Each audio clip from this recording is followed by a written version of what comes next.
Disclaimer: this video contains massive spoiler for the game Yohane the Parhelion Blaze in the Deep Blue. Please do not watch this video if you intend to play it. You have been warned. Hello, this is Kubo. So I've been playing the new Yohane game, but that didn't last long. I didn't feel satisfied, so I tried to collect every item in the game, but even after that, wow, this is still not enough hours in this game. So I started pondering, how can I still put more hours in this game and yet still make things interesting? So I decided to do this. I beat Yohane the Parhelion Blaze in the Deep Blue without taking any damage. The number one rule of this challenge is I'm not allowed to take any damage. The moment I do, I must reset back to the last save point. Going back to the save point respawns every enemy, essentially resetting the entire map. Rule number 2. From a fresh save file, I must play through the game all the way until I defeat the final boss. Rule number 3. No Mari's upgraded ability. Her upgraded ability starts time and it destroys the point of the challenge. Speaking of invisibility, I also banned the Yo's upgraded ability too. Traversing to the boss is also a part of the challenge and I don't want to take that away. Just to be clear, I can use the base ability, but I can't use the upgraded ability. I think these are all the mandatory rules, but here are more rules I decided to add to make the video more interesting to watch. Rule number 4. No items are allowed. I can't take damage, so health potions and defense charms are useless. DP is generally not a huge issue in this game, and I can live without attack charms. I just want to see if this rule will make the things more interesting, even in the slides. Rule number 5. I'm not allowed to use the Heart-Blooded Bell until I reach the final area of the game. I'll explain this rule once I reach the point of the video where I use it. So that's all the rules, and now let's see if I can beat Yohane the Parhelion Blaze in the Deep Blue without taking any damage. After selecting a fresh save file and skipping the opening cutscene that I've already watched, the run officially begins. I start the run by doing this. Okay, fine. I start the journey with only lilacs by my side, but not for long, because one of the first tutorials in the game is casting new weapons, and the first weapon we get in the game is Katar.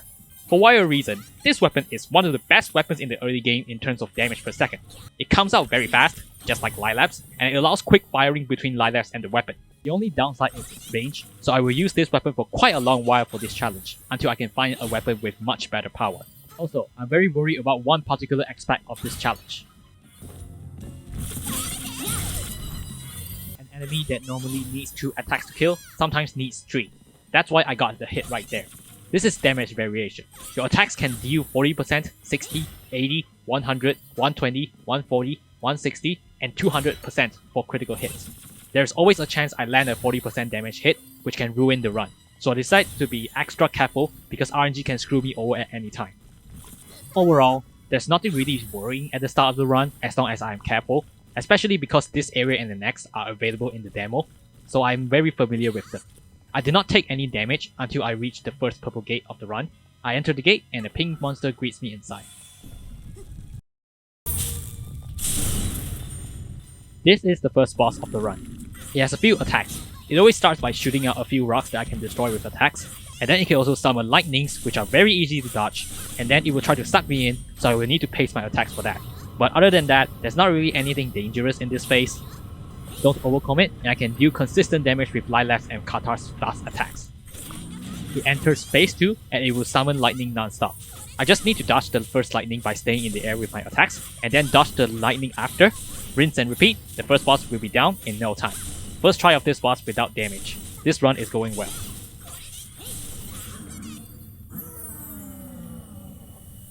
And right after this, I will get my first companion of the run.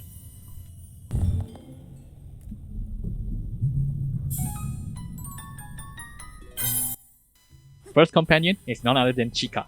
She uses a Justo gun which pushes boulders out of the way, and it can also stun enemies, and this will become very relevant very soon. The second area of the game is Grotto, but for some reason, I can't fight the boss just yet, so I have to cross Grotto and head to the ruins to fight the ruins boss instead.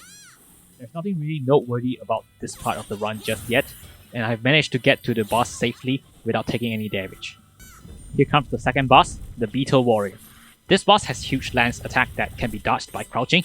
It also carries a huge shield, but here's where our newest companion comes in.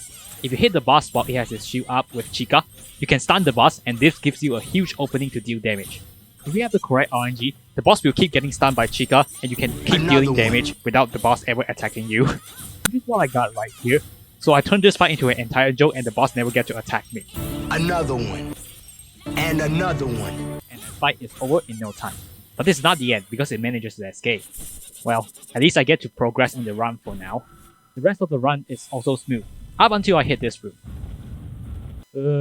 This room. These are not enemies I can kill, but stage hazards I have to avoid. There's a risk there, but I took it and made it out without taking any damage. Hopefully this won't be a recurring theme in this game.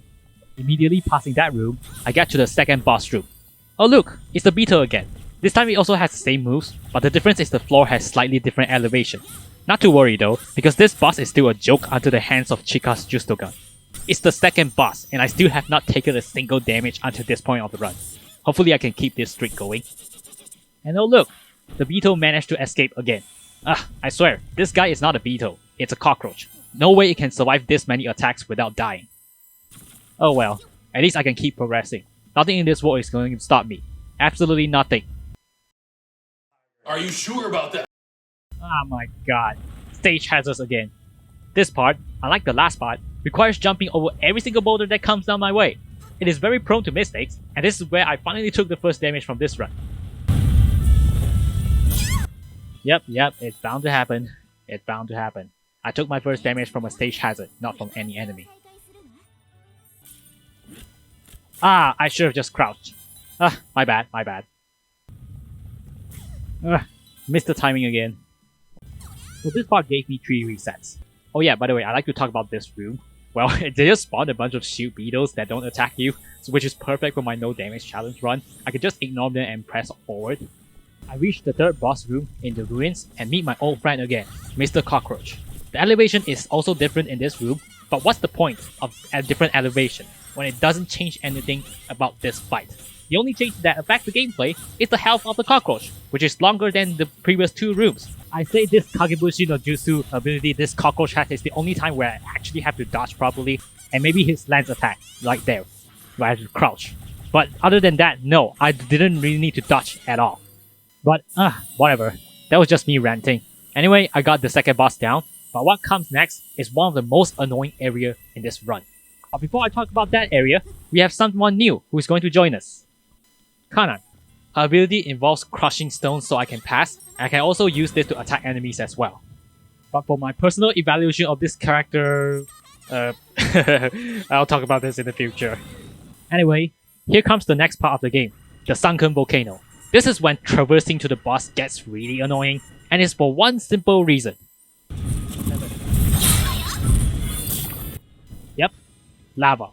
I couldn't see what's beneath me right there, so I jumped right into the lava.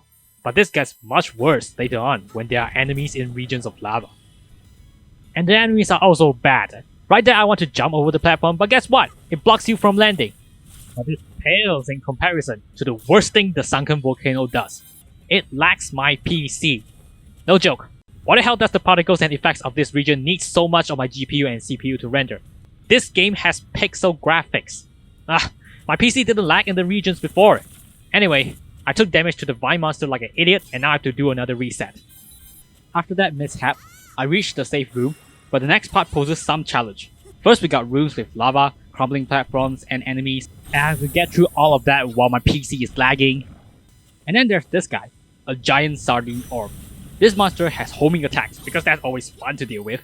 It also has quite a lot of health, so it takes a while to kill it, and that means risking any damage taken. This sardine orb first dealt damage to me, so I had to reset, but the parts at the front were not easy as well. The combination for all the hazards and enemies caused me to reset 7 times before I can reach the next safe room. So yeah, this region is not fun to go through. But after all of that, I finally defeated the sardine orb, and my reward is a huge power-up. Behold, double jump. One of the most important mechanics in a Metroidvania series. But wait, there's more. If I go a bit further, I will travel back to the ruins, which lies another power-up, underwater travel. With this, I can finally travel through the underwater section of Grotto. If you wonder where's the boss of the Sunken Volcano, don't worry, we will deal with it in the future. After 3 accidents on my way, I reached the boss of Grotto, and right here I decided to cast my next weapon. I'm casting the Battle Axe. It has 60 power, it is much slower than the Kata, so the damage per second is actually not better, but the Battle Axe is much relevant in the next boss fight. You see what I mean. I approach the gate and enter the boss room to fight the boss. This boss is a stingray? Well, I don't know. What I do know is this boss's hitbox is only the main body, where its eye is at. It's easy to miss my melee attacks on the main body, so I decided to take the battle axe with me, which has longer range. Its first attack is firing an energy ball, which will split into 4 smaller ones horizontally and vertically. This move takes forever to charge, and the splitting also takes forever, so it's very easy to dodge. Next, it will fly everything forward, but you just need to slide beneath it and you can get out safely. Next, it will fire a bunch of bombs into the sky, but all you need to dodge is what's above you. If it's not above you, don't move. The next one is the most dangerous move this boss can ever do. Yep, it's a single swipe in front. This is the fastest get off of me move this boss can do, and it can definitely catch one off guard. This move is also the reason why I decided to use the battle axe instead of the katana. The little distance makes a huge difference when it comes to dodging that move. Now that's all the moves this boss have. After taking enough damage, the boss changes color, but it will not gain access to new moves. It only makes its original moves stronger. Overall, I only need to watch out for the quick swipe and can take it down easily. I'll just leave the rest of the fight right here for you to watch.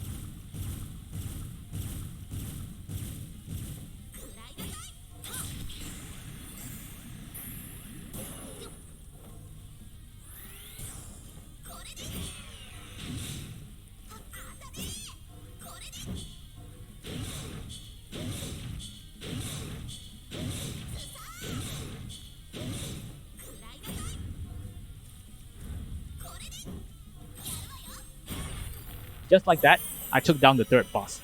I have resetted for my way to the boss, but I have not taken any damage from the bosses yet. No, it sounds like I'm downplaying bosses in this game, but don't worry, this video will get much more interesting later. In the meantime, since I've defeated a boss, that means I can unlock a new companion. That companion is none other than Daya. Daya can power up generators and light up the room. You can also input her attack 3 times and she will execute a 3-hit combo for the price of 1 ally summon.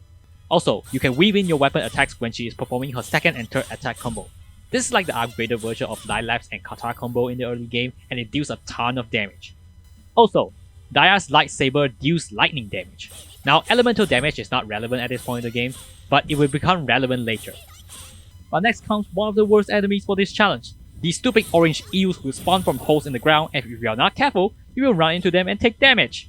My heart dies a little every time I see these holes, because the idea of taking random damage unexpectedly is always fun. The next section is the stage hazard room, which honestly, I actually find it fun. The room is dark and some platforms crumble when you step on them, so I need to be careful. I like this room because they set the right atmosphere for me to actually enjoy it. In fact, I didn't even mind taking damage right here. And now, I just need to progress more. Wait. Whoa, that's a rare chest! Okay, I need to get that. I just need to get that at... God damn it. Okay, calm down. Just go through this carefully, and I can get that chest and get to the safe room. Wait. What? Yo, there's no way I can see that. The enemy placement of this game, man.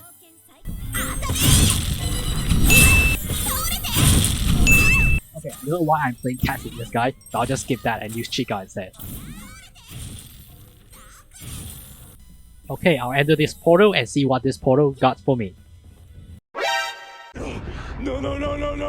Wait.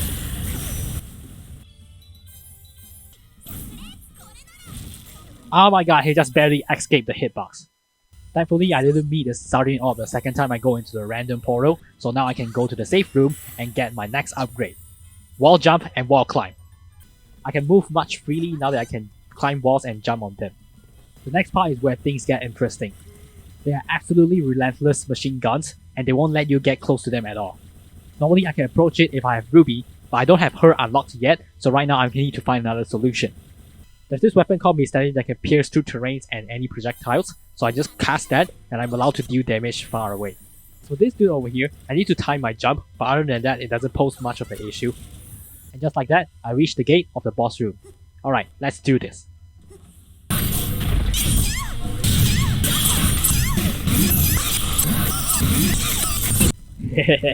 Okay, let me just show you a scenario to explain why this boss is so difficult.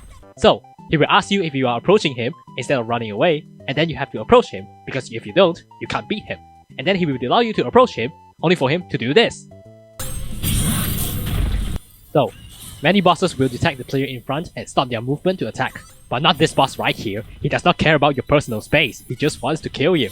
He will randomly jump forward even if you're right in front of him, which in a normal playthrough deals chip damage. But in this challenge run, it's an absolute nightmare to deal with, and his melee attack is extremely fast. He will do an upward swipe in front of him, then leaps toward you. The leaping part is fine, but the upward swipe, ugh. It has a really fast startup, and if you didn't manage your spacing correctly, you get hit by that instantaneous startup hit. The ranged attack is much easier to dodge because it will always do this animation. He also has a sliding move that chains into the melee attack. The problem of this move is when he decides to use it when it stands at the middle of the stage. If he does so, you barely have time to jump past him before he uses his melee attack, fast startup, to hit you. Once he takes enough damage, he will expose his core. This boss can only be defeated if you deplete the health bar of his core. Once he re-enters his attack state, he has a health bar separately that you need to damage enough for him to expose his core again and deal true damage to him. When he goes into this flying state, he has two moves. One where he does this Dragon Ball move and shoots out a row of ice balls before crashing you while you're frozen. You can dodge this by jumping over the ice balls, then proning. His second move is to summon ice balls from the sky with a blind spot underneath him. And then he summons his sight to cover up the blind spot of his ice balls and also creates two shockwaves that needs to be jumped over. However, he can also be a nerd and mix up his attacks. So instead of summoning the ice ball first, he summons the sights first. The trick is to look at the background and see whether there are snow particles behind. If there are snow particles, he's going to summon ice balls. If there is no snow particles, he's going to summon his sight. And that's all the attacks. They are very fast or cover a wide range, and they are very hard to dodge. Not only that, there's also one more issue. The difference in core health and body health makes this fight drag out way longer, and it eats up a lot of DP. Remember, when running out of DP, health points will be used instead, which counts as taking damage. If I ever run out of DP, I have to resort to using only Lilaps. On those attempts I got hit, so I decided to make a small adjustment.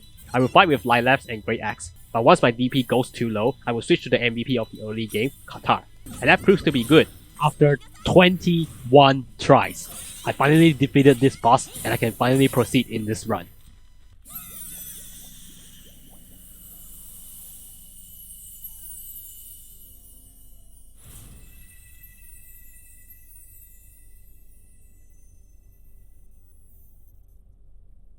Whew, that was satisfying. Now this is what a boss should be like. Huge challenges. And locked behind the boss is one of the best companions in this run, Hanamaru. She rolls forward to remove spikes, but that's not her true potential. Now I go back to Yohane's parlor to trigger the companion missions, and then I brought Hanamaru's item to her.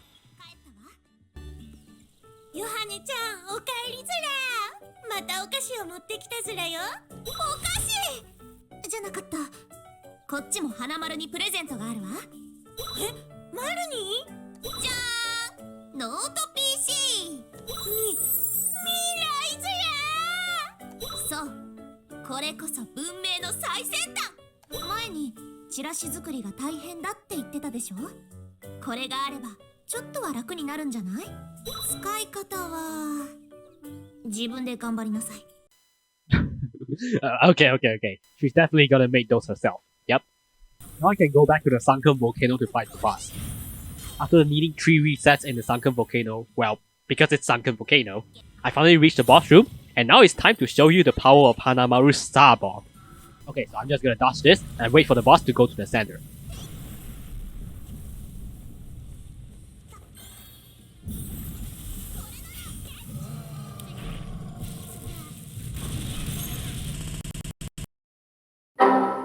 Okay, this is what actually happened. As you can see, it kinda took a lot of damage right there. This glitch happens when Hanamaru's nuke hits projectiles, and it will deal separate instances of damage onto the projectiles themselves. However, if the boss's hitbox is right inside the projectiles, the instances of damage will also hit the boss. So that's why this boss took enough damage to go straight from phase 1 to phase 3 because he was doing a move that fires off a lot of projectiles. And after that, it barely has any health left, so I can finish the lava worm off very fast. This is actually a very tanky boss, but thanks to this glitch, I managed to defeat this lava worm in the first try. So after defeating this boss that uses fire, I get to unlock a character that also uses fire. That's Rico. So fire attacks can melt ice, but the base form is actually not that good. The upgraded form, however, is actually pretty decent, and it's actually very relevant in the upcoming part of the video. But for now, she's just gonna chill in my party. Get it? If I'm not using fire, that means it's chill. If you understand this joke, please laugh.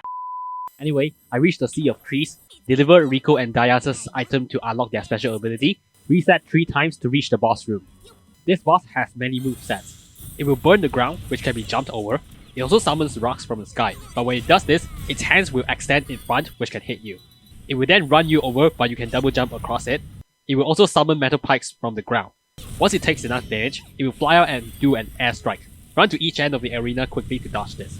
All of his attacks will also gain a buff when he does this. The explosions on the ground are now all at once. He will drop boulders thrice instead of twice, and then he will fling his arm out after the attack. The metal pike attack will also shoot electricity now.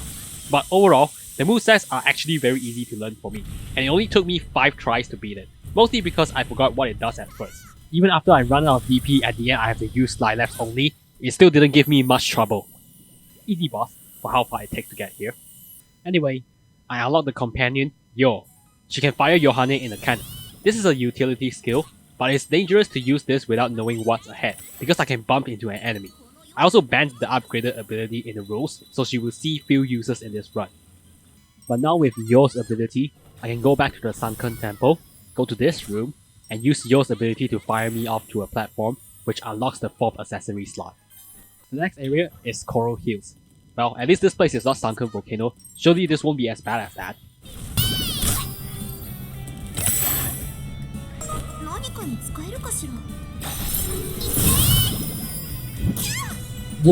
What? Wow! Top tier level design. Very nice, very nice. Come on, not this monster. How am I supposed to react so fast? Some enemy placements in this game are meant for you to run into them. But it only took 5 resets for me to reach the boss room, so it's still not as bad as Sunken Volcano. But before I talk about the boss, I want to flex on an enemy. Oh hi, nice boss you got there. But you know what's even better? Rico Blast! That was satisfying. Okay, back to serious business. I prepare myself and enter the next boss room. Don't even think about fighting this boss until you fill your kit with ranged attacks for one simple reason. That Lancer's hitbox is absolutely broken. The mecha can just do this gesture and it will damage you. No kidding, just this gesture. As if getting close to it is not already dangerous enough, it also has this move. This boss zones you out and you absolutely cannot afford to fight this boss head on. If you stand too far, the boss will either do this to switch sides, which you can dodge by sliding underneath, or it will throw its lance and drill the wall. Those rocks that comes out of the walls will damage you. However, this is the only time when it is safe to approach the boss. Remember to attack while proning because the lance will fly back to its master, which can also damage you. Next, he summons the thorns at the end of the arena. You might think Hanamaru is great for this, but no. The better solution is to use a piercing range attack like Rico or Daya's upgraded ability. You see, when the boss tries to summon the thorns, Rico or Daya's upgraded ability can actually destroy all the thorns, so this move became a huge opening to deal free damage. After taking enough damage, it will fly up and attempt to smite you from the sky. What you should do is to stand at the edge of the arena and dodge when it comes crashing down.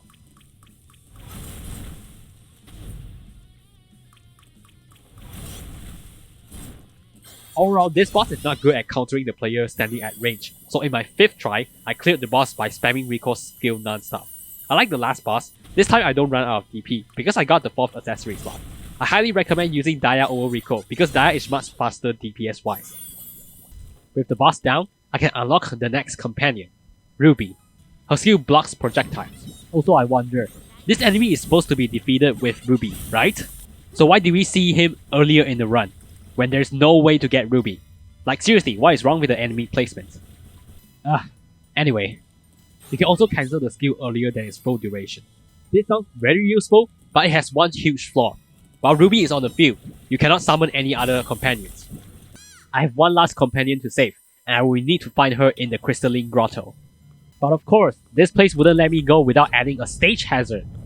You know what, just add 1 to the reset counter already. Everything was going fine, until I hit this room. This enemy has lightning element, and the only way to kill it is with ice element. But guess what? The only source of ice element is from the companion I'm supposed to save in this area.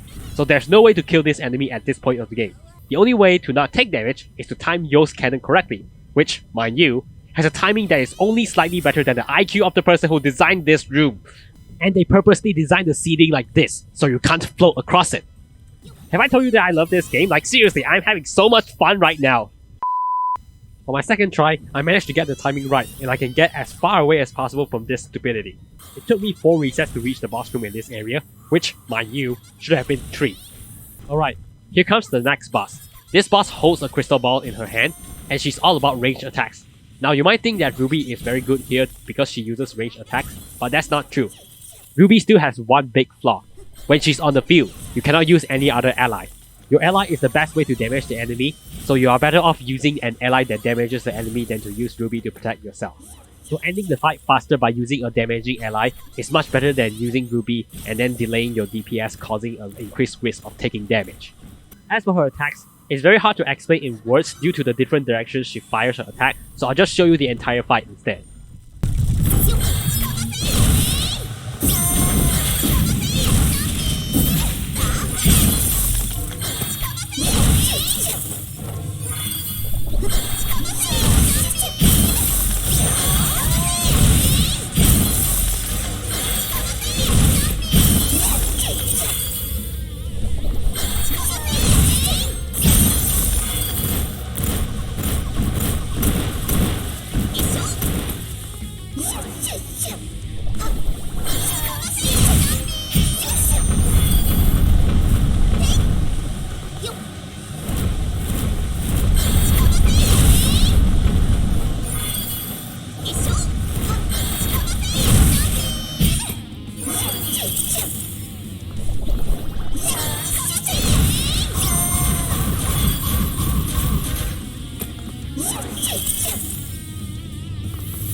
If you think this looks easy, it's not. This boss took 12 resets. Finally, another boss that broke double digits in terms of resets cost. Still only half as good as the Giga Chat Reaper boss though. And with this, I unlocked the final companion, Mari. She fires an ice beam. You know, the ice beam I could have used to destroy the lightning enemy instead of engaging with that stupid tiny A. Okay. Fine, no mouthing. This move locks you in an animation for a really long time, so I'm not going to use this for damage. Upgraded ability stops time, which affect ice enemies too. In fact, you can even use your allies during this time. I banned this in the rules, so I'm not going to use it. Now, that's all the companions saved, but there's no more area to proceed forward. Or so we thought. Lilacs conveniently reminds Yohane about a place at the start, so I go to that place and the wall finally opens to give access to the next area, the Infernal Altar. And oh my god, the name fits this place, because this place is hell to go through. First up, there's only one safe room in this entire place, which is right before the boss room, so I have to get through this entire area in one go. And god forbid, if I take a single hit of damage before I reach that safe room, I have to do this all over again. This makes walking from point A to point B scary. And you know what's worse? I forgot where the generator for this godforsaken dark room is. I tried a quick Google search, but this game is not popular enough so no one really talks about this. In the end, I just proceed without lighting the room up. But this place has maximum enemy danger, maximum stage hazards. I reset so many times just for this dark room, and after this dark room comes this room. Oh shit, here we go again. And you know what's worse than one stage hazard room? 2 stage hazard rooms. Hell yeah, I am definitely loving this. As if all this is not enough, I will get to this room, which is basically like the Sunken Volcano, where she has stage hazards, lava, or actually poison water at the bottom, with enemies blocking your way. And then finally, they have to sprinkle a little bit of RNG at the end because I need to enter a random portal, so I won't know what exactly is coming. Every time I took damage and have to reset, I can feel myself slowly dying in the inside. As I keep trying and trying and trying, I got through the dark room, got through the falling boulders, the sliding crystals, and in the toxic waters room, there's this platform that goes through this fuel machine right here.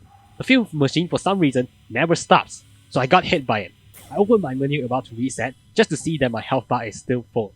Turns out this machine doesn't deal any damage but only inflicts the status effect, unless the status effect is poison. This run is still safe. After that close call, I reached the random portal. This is the first time I reached this place, but I managed to clear it first try. Awesome. There is one last puzzle. Oh no, this mechanism requires Mari to activate. I only have a sliver of DP left. I check my menu. 20 DP. I check how much DP Mari uses. 24. I make sure my equipment reduces allies' DP use, and I casted Mari's spell.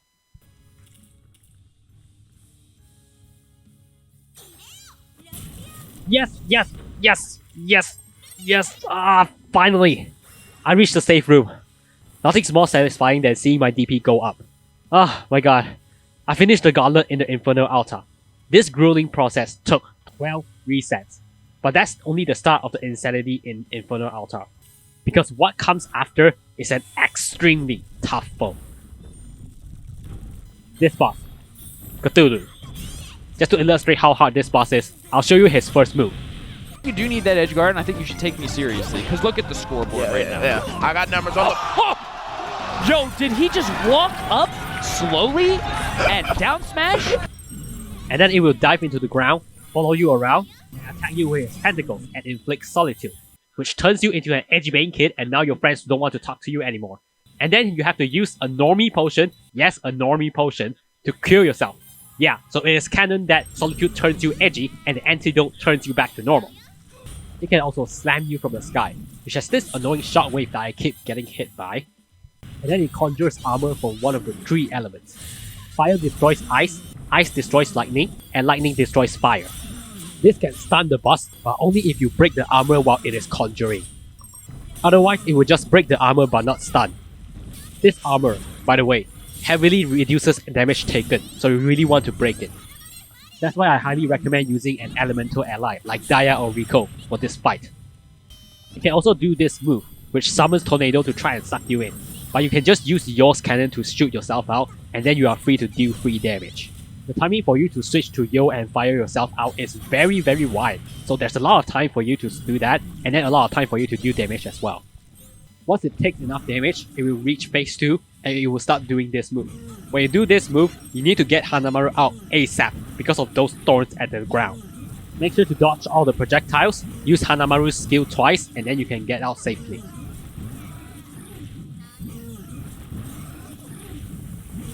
But it's not over yet because it will follow up with this move.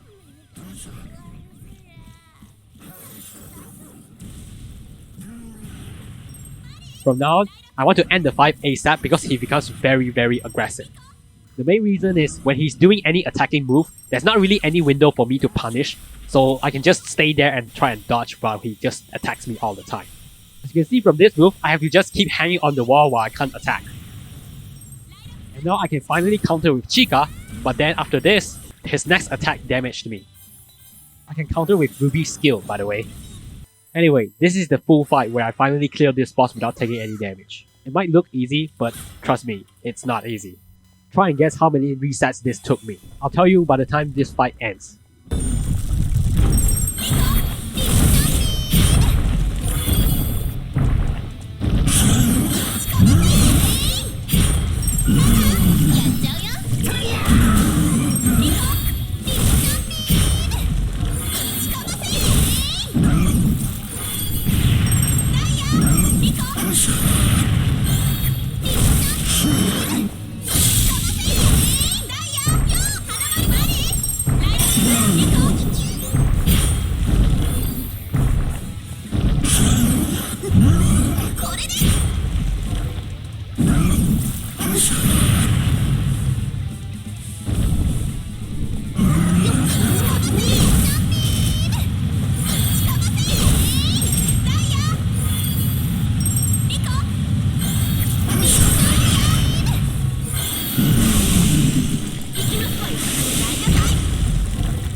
That was 24 resets.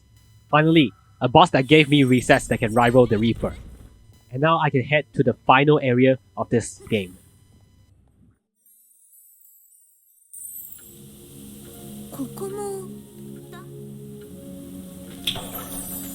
This is the final area of the game, and now I can finally go and grab the hot-blooded bell. Wait, there's something... What? This game, man! Time to take a piss. Nice. Anyway, I found the chest, and now I can craft the hot-blooded bell. This equipment doubles your damage dealt and taken. But remember, double of 0 damage is still 0. I only allow myself to use this item in the final area because this item is just broken. There's an upcoming boss rush, and I can show you the difference of having the bell versus having no bell in this final area. There's one problem with this boss rush. They didn't scale the boss's HP up. They just copy-pasted their original stat. So that means I can easily outmatch them with my endgame gear.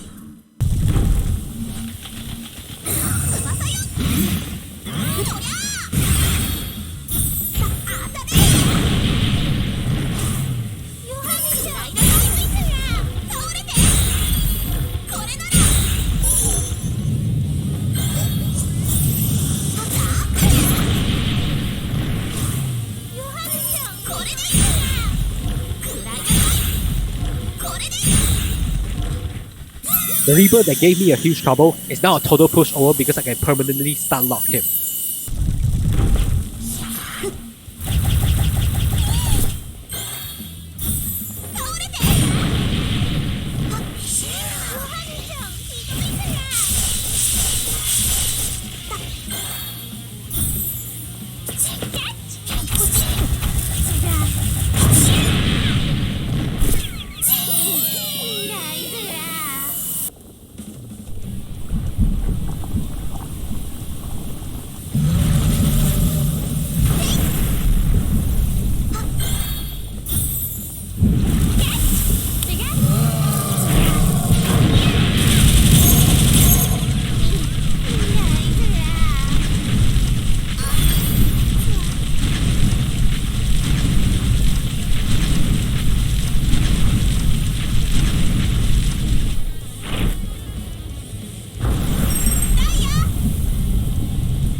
He only gets to do 2 attacks before going down.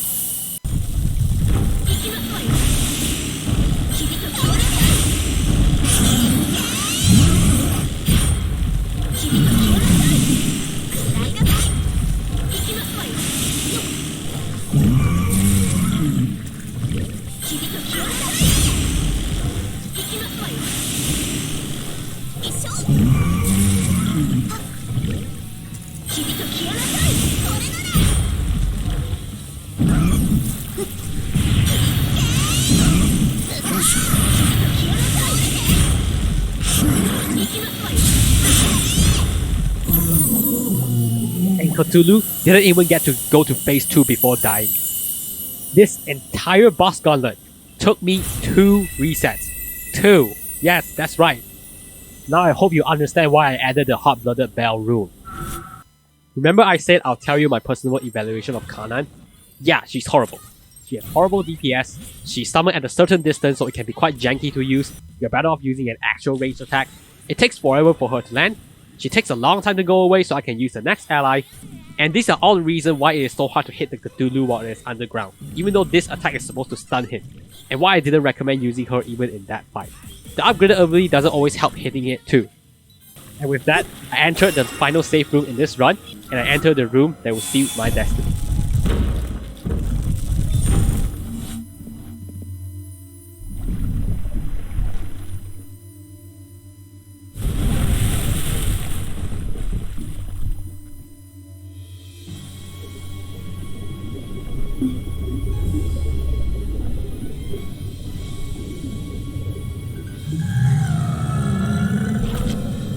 The final boss.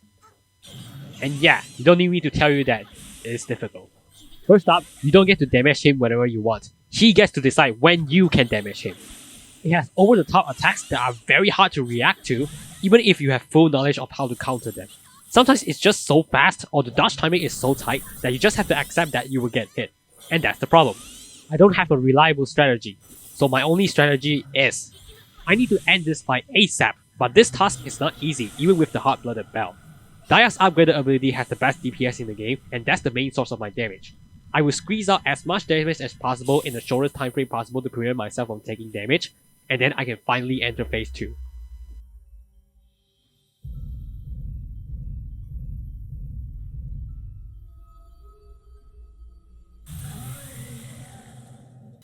You'll notice that the boss is now covered in ice.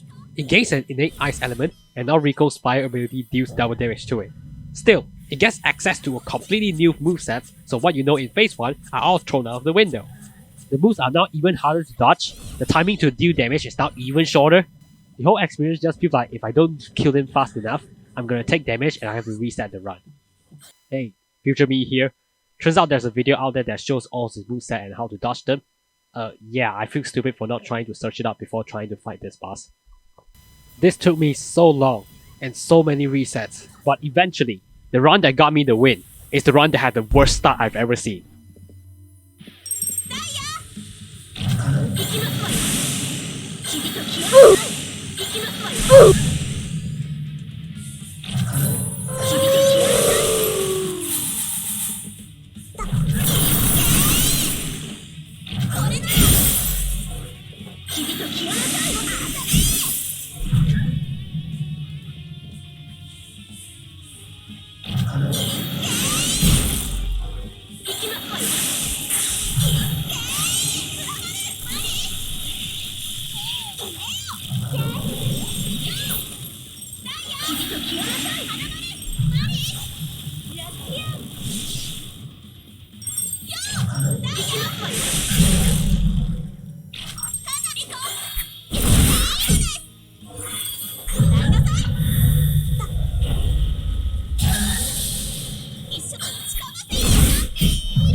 This is the result of 22 resets.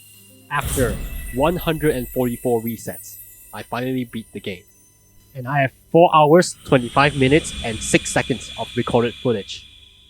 Overall, this challenge isn't too hard. There are some difficulty spikes at times, but there are not a lot of them. I hope you enjoyed this video. Bye bye.